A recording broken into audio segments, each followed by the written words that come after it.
తాడేపల్లి ప్రాంతంలో ఇల్లు లేని పేదల నుంచి స్వీకరించిన అర్జీలను సిపిఐ తాడేపల్లి ప్రాంత కార్యదర్శి కంచెర్ల కాశయ్య, సహాయ కార్యదర్శి తురుమిళ్ల వెంకటయ్య ఇల్లు లేని పేదలతో కలిసి తాడేపల్లి 6వ సచివాలయంలో అర్జీలను సమర్పించారు. ఈ సందర్భంగా కాశయ్య మాట్లాడుతూ తాడేపల్లిలో రైల్వే, ఫారెస్ట్, పీడబ్ల్యూ, కొండ పోరంబోకు భూముల్లో స్థిర నివాసం ఏర్పాటు చేసుకుని జీవిస్తున్నారని అన్నారు. గత 40 సంవత్సరాలుగా నివాసం ఉంటున్న పేదలకు ఉన్న చోటనే వారికి పట్టాలు మంజూరు చేయాలని అన్నారు. మంత్రి నారా లోకేష్ జోక్యం చేసుకుని ఇళ్ల పట్టాల కార్యక్రమాన్ని పూర్తి చేయాలని కోరుతున్నామని అన్నారు. ఈ కార్యక్రమంలో మహిళలు పాల్గొన్నారు.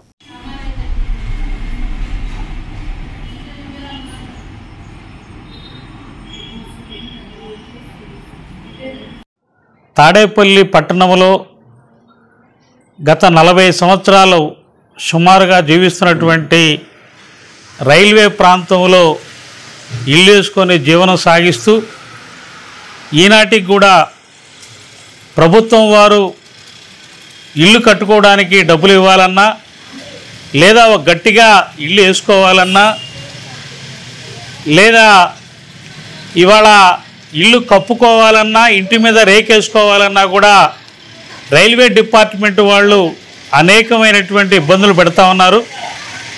అందువలన వీళ్ళు చాలా అవస్థలు పడతా ఉన్నారు. మౌలిక సదుపాయాలు లేవు. వీరికి వారు ఉంటున్నటువంటి స్థలానికి శాశ్వతమైనటువంటి పట్టాలు ఇవ్వాలని డిమాండ్తో అనేక సంవత్సరాలుగా పోరాటాలు చేస్తూ ఉన్నాం. కానీ ఇప్పటికీ అది ఆచరణను నోచుకోలేదు. ఇటీవల నారా లోకేష్ గారు ఎన్నికల ముందు వచ్చి వీళ్ళందరికీ ఖచ్చితంగా కేంద్ర ప్రభుత్వం రైల్వే డిపార్ట్మెంట్తో మాట్లాడి పట్టాలు ఖచ్చితంగా ఇస్తామని చెప్పారు. అందుకని ఇటీవల లోకేష్ గారు కూడా రైల్వే మినిస్టర్ గారితో మాట్లాడినట్టు అనేక పత్రికల్లో వచ్చినాయి. అందుకని వీళ్ళు ప్రభుత్వం వారు ఇవాళ 4 లక్షల రూపాయలు లోన్ ఇస్తాము ఇల్లు కట్టుకోవడానికి అని చెప్తా ఉన్నారు. ఈ లోన్ కావాలంటే ఇవాళ వీళ్ళకి పట్టాలు కావాలి. వీళ్ళకి పట్టాలు లేకుండా గవర్నమెంటు డబ్బులు ఇవ్వదు, ప్రైవేటు బ్యాంకులు లోన్లు ఇవ్వవు, మౌలిక సదుపాయాలు కూడా మున్సిపాలిటీ వారు కల్పించరు. వ్యాప్తంగా ఇల్లు లేని నిరుపేదలకి ఇళ్ల స్థలాలు ఇవ్వాలని, అట్లాగే పట్టణాల్లో 2 సెంటుల స్థలము, పల్లెటూర్లలో మరి 3 సెంటు స్థలం ఇవ్వాలని రాష్ట్ర వ్యాప్తంగా ఈరోజు అర్జీలు ఇవ్వటం జరుగుతుంది. ఈ అర్జీలో భాగంగా తాడేపల్లి పట్టణంలో 6వ సచివాలయంలో మరి అధికారులను అర్జీలు ఇచ్చాం.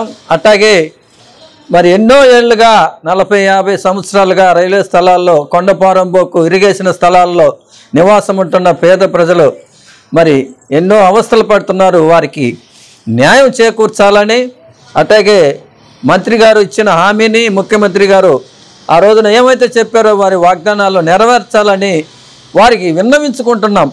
ఇప్పటికైనా ఈ పేద ప్రజలను ఒక్కసారి జ్ఞాపకం చేసుకొని మీరు ఇచ్చిన హామీలను నెరవేర్చాలని కోరుకుంటూ ఇక్కడికి వచ్చిన ప్రతి ఒక్క మహిళలకి, అట్లాగే మహిళా మనులకి అందరికీ కృతజ్ఞతలు తెలుపుకుంటూ తాడేపల్లి పట్టణ సిపిఐ తరపున